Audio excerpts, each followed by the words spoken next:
Okay, so right now I'm going to make some apple pie because we still have some older apples staying around and it would be a waste to like throw them away. So yeah.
So the apple pie is in the oven and now all we have to do is wait.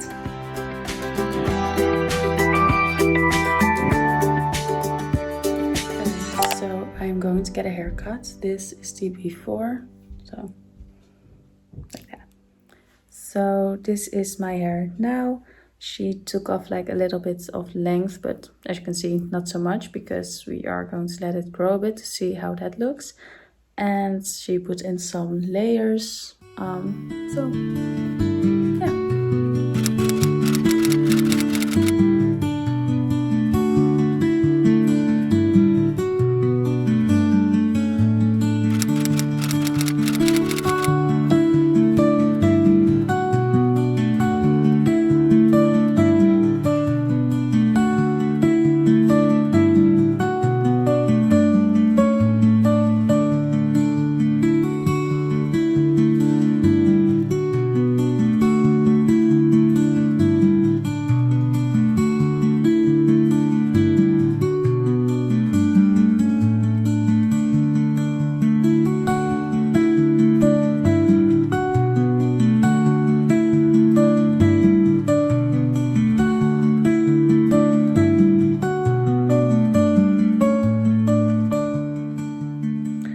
So there's this tree in our garden and it has so many flowers, like it's so beautiful.